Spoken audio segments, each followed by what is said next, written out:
الحمد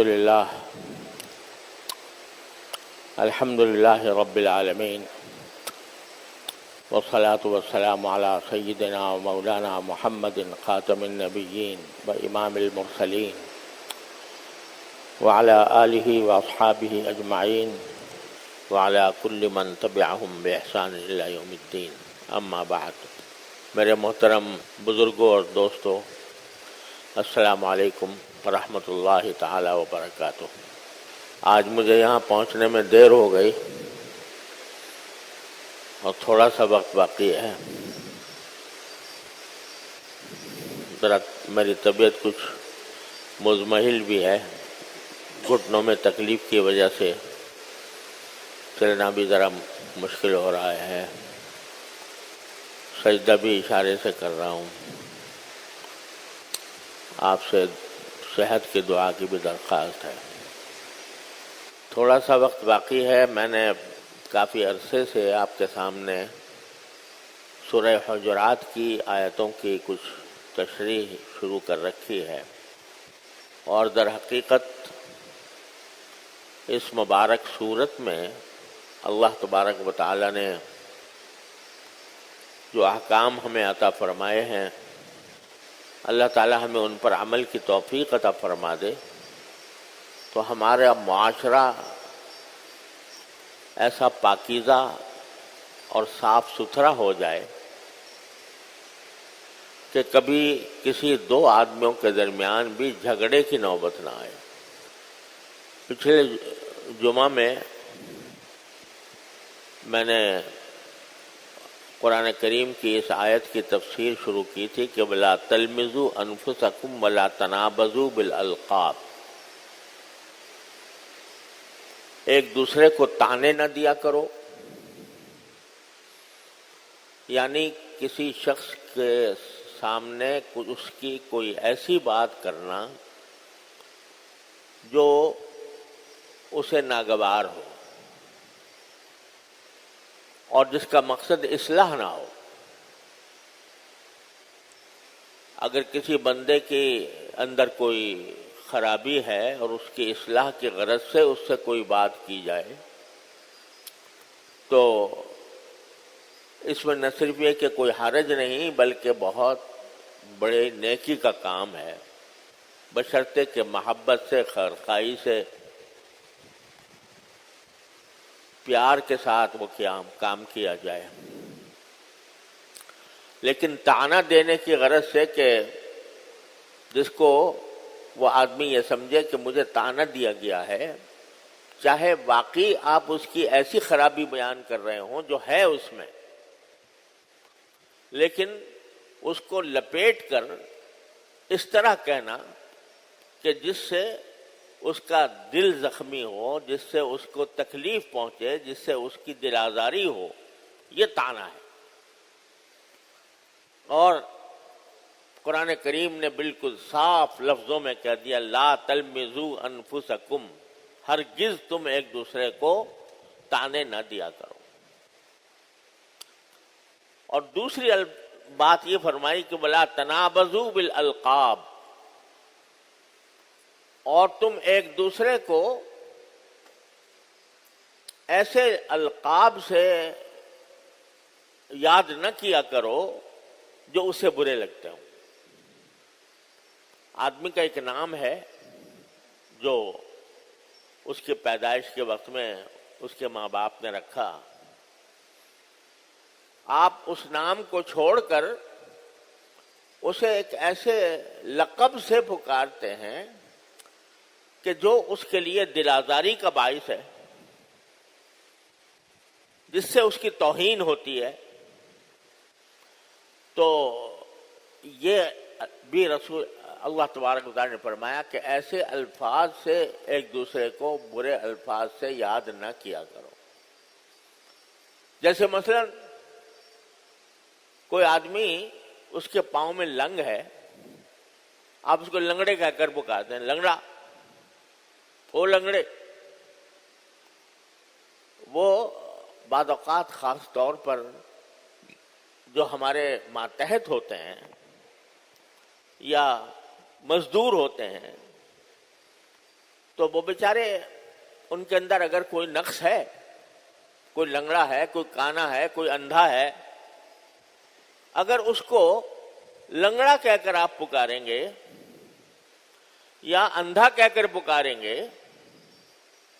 یا کانا کہہ کر پکاریں گے تو اس کا اصل نام چھوڑ کر آپ نے اس کی ایک ایسی صفت کے نام سے اس کو پکارا جو اگرچہ اس کے اندر ہے، لیکن اس کو اس طرح ظاہر کرنا وہ اپنی توہین سمجھے گا۔ تو کسی بھی مسلمان کو کسی دوسرے کی توہین کرنے کی اجازت نہیں۔ ہر مسلمان چاہے چھوٹا ہو یا بڑا، مالدار ہو یا غریب، صاحب منصب ہو یا ملازم، اللہ تبارک و تعالیٰ کے ہاں سب مسلمان اپنی تکریم کے لحاظ سے ایک ہیں۔ یعنی وہ شخص جو دیکھنے میں آپ کو بہت پھٹا پرانا لباس پہنے ہوئے میل کچیل میں نظر آ رہا ہے، اس کی بھی تکریم، انسان کی تکریم فرض ہے۔ اور بَلَقَدْ كَرَّمْنَا بَنِي آدم، قرآن کریم فرماتا ہے کہ ہم نے آدم کے بیٹوں کو عزت عطا کی ہے، تکریم کی ہے ان کے اندر۔ اور یہاں پر مسلمانوں کی بھی تخصیص نہیں کی، بلکہ کہا آدم کے سارے بیٹوں کی تکریم ہے، لہذا ایک کافر کی بھی تکریم ہے۔ بے شک اس کے ساتھ اگر جہاد ہو رہا ہو تو ٹھیک ہے، جہاد کرنا جہاں ضرورت ہوتی ہے، اللہ تعالیٰ کے حکم کے مطابق جہاد کیا جاتا ہے، وہاں جان بھی لے لی جاتی ہے اس کی، لیکن جان لینے کے باوجود فرمایا لا تمثل، اس کا مسئلہ نہ کرنا۔ مسئلہ کے معنی کیا؟ کہ اس کے اعضاء کاٹ کے الگ الگ کر دو، ناک کاٹ دو، کان کاٹ دو۔ اس کی کافروں کے ساتھ جن سے جہاد ہو رہا ہے، جن سے لڑائی ہو رہی ہے، ان کے بارے میں بھی یہ حکم دیا گیا کہ وہ قابل تکریم ہے۔ تو اس کے کرامت، جو انسانی کرامت ہے، انسانی عظمت ہے، اس کا تحفظ ہمیں غیر مسلم کے ساتھ بھی کرنے کا حکم دے۔ جنگ بدر میں جب حضرت علی رضی اللہ تعالیٰ عنہ نے اپنے مد مقابل ابو طلحہ کو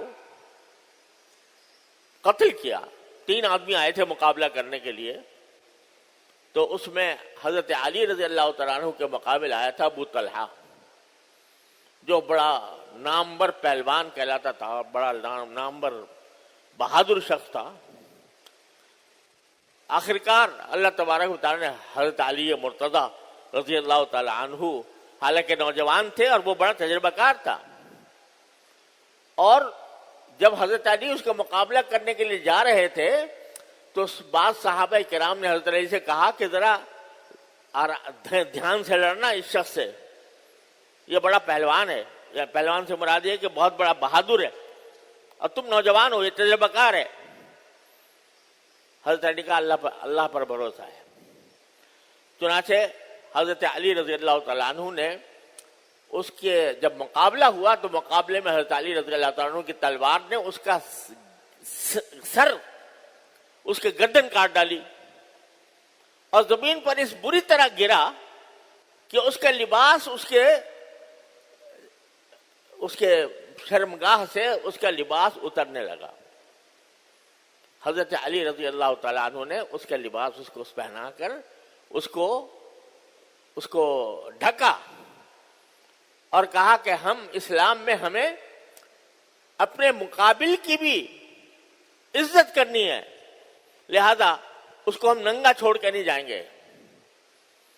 تو ایک مسلمان جب ایک کافر کی تکریم ہے انسان ہونے کے ناطے، تو ایک مسلمان کی تکریم تو کتنی زیادہ ہوگی۔ لہذا ہر مسلمان کے ذمہ واجب ہے، فرض ہے کہ ہر دوسرے مسلمان کی تکریم کرے۔ تکریم کے معنی عزت کرے۔ اب اگر آپ اس کو برے ناموں سے یاد کر کے بلاتے ہیں، اس کا نام فلاں نام رکھ دیا، آج کل تو ماشاءاللہ یہ جو ہے ایک ہنر بن چکا ہے، ایک بڑا فن بن گیا ہے کہ کسی کا نام بگاڑ کے کچھ سے کچھ کر دیا اور اس کی توہین کی گئی علی الاعلان. اور ہم آج کل تو سوشل میڈیا ہمارا جو ہے وہ اس سے بھرا ہوا ہے. حکومت کو دیکھو، اپوزیشن کو دیکھو، روز دونوں کی جو مکالمے ہوتے ہیں وہ سارے تنابز بالالقاب سے بھرے ہوئے ہیں. ایسے نام دوسروں کے لیے جاتے ہیں کہ جو ان کے لیے توہین کا باعث ہوتے ہیں. ارے بھائی، تنقید کی تمہیں اجازت ہے. کسی کا اگر کوئی کام غلط ہے اس کام کو غلط کہنے کی اجازت ہے. حکومت سے غلط کام ہو رہا ہے، حکومت پر تنقید کی اجازت ہے. اپوزیشن سے غلط کام ہو رہا ہے تو اپوزیشن کے اوپر تنقید کرنے کی اجازت ہے شرعاً، بلکہ بعض حالات میں واجب ہو جاتی ہے. لیکن برے ناموں سے یاد کرنا، دوسروں کو گالیاں دینا، اپنی زبان، گندی زبان استعمال کرنا، اس کی کوئی اجازت نہیں. قرآن کہتا ہے لا تلمزوا انفسکم ولا تنابزوا بالالقاب. حدیث روایت میں آتا ہے کہ نبی کریم سرور دو عالم صلی اللہ علیہ وسلم جب مدینہ منورہ ہجرت کر کے تشریف لائے تو زمانے جاہلیت میں یہ عام رواج تھا کہ آدمی کا نام بگاڑ کر اس کو کسی کا نام لنگڑا رکھ دیا، کسی کا نام اندھا رکھ دیا، کسی کا نام کانا رکھ دیا. اس طرح کے الفاظ استعمال کرتے تھے وہ.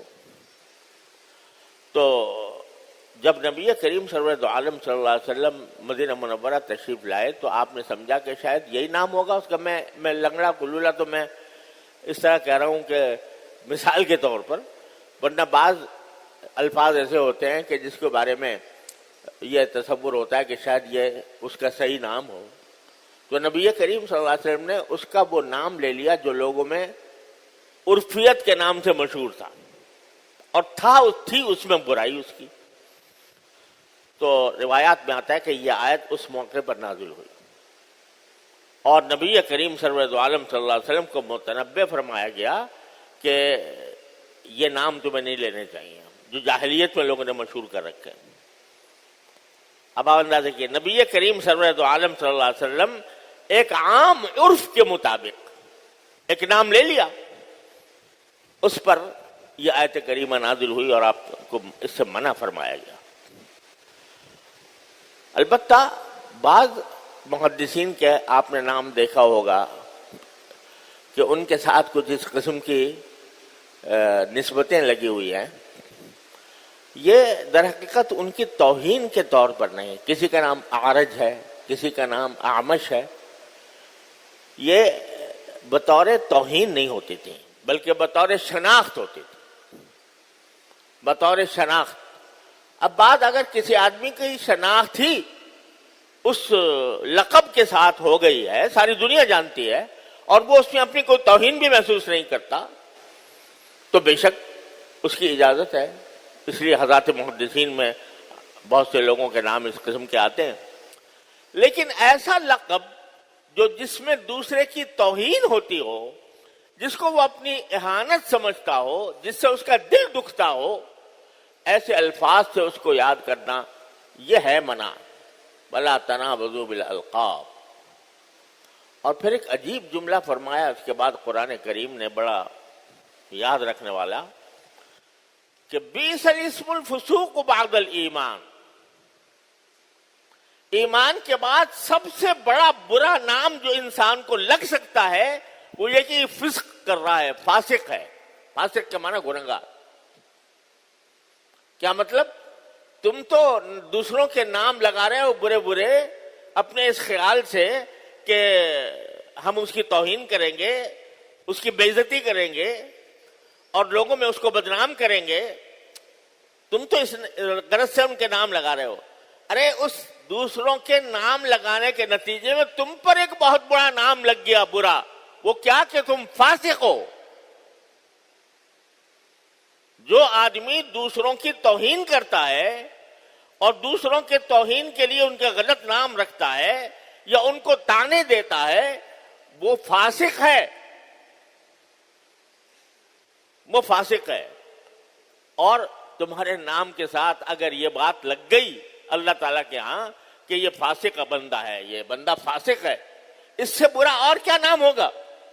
تم دوسروں کو برا نام دے رہے ہو، خود تمہارے اوپر فاسق کا نام لگ گیا اس بنا پر کہ تم نے اللہ تبارک و تعالیٰ کے اس حکم کی خلاف ورزی کی کہ کسی کو تانا نہ دیا کرو، کسی کو برے القاب سے یاد نہ کیا کرو۔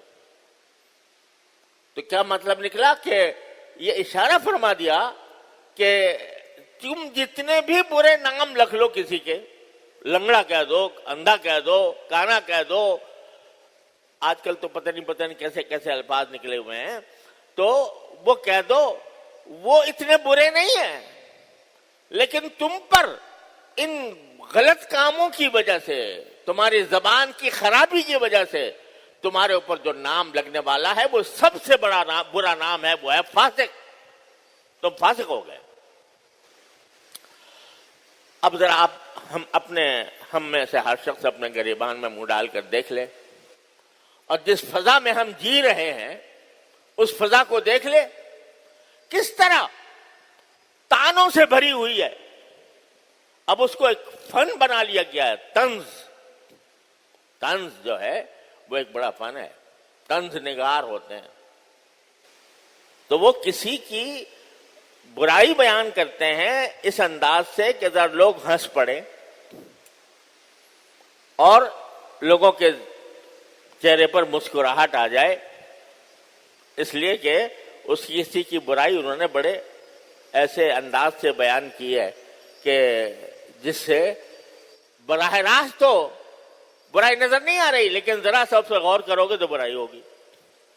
ہمارے ہاں بلاغت میں ایک مستقل صنف ہوتی ہے کہ ذم بما یشبہ المدح، یعنی ایسے انداز سے مذمت کرنا کہ جو دیکھنے میں اچھائی لگ رہی ہے اور حقیقت میں ہے برائی، جب اس میں آدمی غور کرے گا تو برائی ہوگی، لیکن اس کے الفاظ ایسے استعمال کر رہا ہے جیسے یہ اچھائی کر رہا ہے، جیسے اس کی تعریف کر رہا ہے۔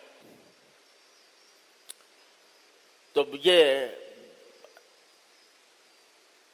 طنز یہ بھی تانے کے اندر داخل ہے۔ اب اگر تم یہ کام کر رہے ہو، تمہارے دنیا میں تمہاری تعریف ہو گئی کہ بڑا شاندار طنز کیا ہے، بڑے شاندار تانا دیا ہے، لیکن آخرت کے لحاظ سے جو تمہارا نام لگا وہ فاسق کا نام لگا، اور تم کس پر کیا نام لگاؤ گے؟ تم پر لگ گیا وہ دھبا فاسق ہونے کا، بیس اسم الفسوق بعد الایمان ومن لم یتب فاولئک هم الظالمون، اور جو ان باتوں سے توبہ نہ کرے تو ایسے ہی لوگ ہیں جو ظالم ہوتے ہیں، ظلم کرنے والے ہیں۔ یہ سب کچھ کر رہے ہیں جن کا پہلے ذکر آیا، مذاق اڑانے کو منع کیا گیا، اور مرد کو مذاق اڑانے سے منع کیا گیا، عورت کو مذاق اڑانے سے منع کیا گیا، تانے دینے سے منع کیا گیا، برے برے ناموں سے یاد کرنے سے منع کیا گیا۔ ان کاموں سے اگر توبہ نہیں کرو گے، وَمَن لَّمْ يَتُبْ فَأُولَٰئِكَ هُمُ الظَّالِمُونَ، تو وہ ظالم ہے، اللہ کے نزدیک ظالم ہے، اور ظالموں کا جو انجام ہے وہ سب سے برا ہوتا ہے۔ اگر انسان کوئی اپنی ذات میں کوئی گناہ کر لے وہ اتنا برا نہیں، یعنی برا تو ہے، اور اس کو اس برائی کا بدلہ بھی ملے گا، لیکن کسی بندے کا حق پامال کرنا، یہ سب بندوں کے حقوق ہیں جو تم پامال کر رہے ہو، تو اس کے نتیجے میں اگر تم نے توبہ نہ کی، اور توبہ میں یہ بات بھی داخل ہے، خوب سمجھ لیں، توبہ میں یہ بات بھی داخل ہے کہ جس کا حق پامال کیا گیا، جس کو تانے دیے گئے، جس کا مذاق اڑایا گیا، اور جس کا نام برا رکھا گیا، اس سے معافی مانگو۔ توبہ میں یہ بھی داخل ہے۔ جو توبہ نہیں کرے گا تو وہ ظالمین کی فہرست میں لکھا جائے گا، بہت بڑا ظالم ہوگا۔ اس سے اندازہ کیجئے کہ یہ معاشرے کے اندر ہمارے جو خرابیاں پیدا ہو رہی ہیں، ہوئی بھی ہیں، یہ کیسی خطرناک ہیں، اور ان کی وجہ سے گھر میں جھگڑا ہے۔ ہر جگہ جا کر دیکھو تو باہم ایک پارٹیاں بنی ہوئی ہیں ایک دوسرے کے خلاف، لڑائی جھگڑے میں مبتلا ہیں۔ اللہ تعالیٰ اپنے فضل و کرم سے ہمیں اس سے ہماری سے حفاظت فرمائے، اور جو قرآن کریم کے احکام ہیں اور جو نبی کریم سرور دو عالم صلی اللہ علیہ وسلم کی سنت مطہرہ ہے، آپ کی سنت ان تمام احکام کا آئینہ ہے کہ آپ نے کبھی کسی کو گالی نہیں دی، کبھی کسی کو طعنہ نہیں دیا، کبھی کسی کو برے لقب سے یاد نہیں کیا۔ یہ رسول کریم صلی اللہ علیہ وسلم کی سنت ہے۔ ربیع الاول میں ہم سیرت کے جلسے تو کرتے ہیں، لیکن اس سیرت کے جلسوں سے یہ فائدہ ہونا چاہیے کہ نبی کریم صلی اللہ علیہ وسلم کے اخلاق، آپ کی عادات، آپ کی سنت ہماری زندگیوں میں داخل ہو، اور ہم اپنی زندگیوں کو اس کے سانچے میں ڈالیں۔ اس کا ایک بڑا حصہ یہ ہے جو قرآن کریم میں بیان کیا گیا۔ اللہ تعالیٰ اپنے فضل و کرم سے مجھے آپ سب کو اس پر عمل کی توفیق عطا فرمائے۔ وآخر دعوانا الحمدللہ رب العالمین۔ آج کل چونکہ میرے گھٹنے میں تکلیف ہے اور میں سجدہ اشارے سے کر رہا ہوں، لہذا امامت نہیں کر سکتا، تو انشاءاللہ خطبہ اور نماز میرے بیٹے عمران اشرف صاحب، مولانا عمران اشرف صاحب پڑھائیں گے۔ السلام علیکم۔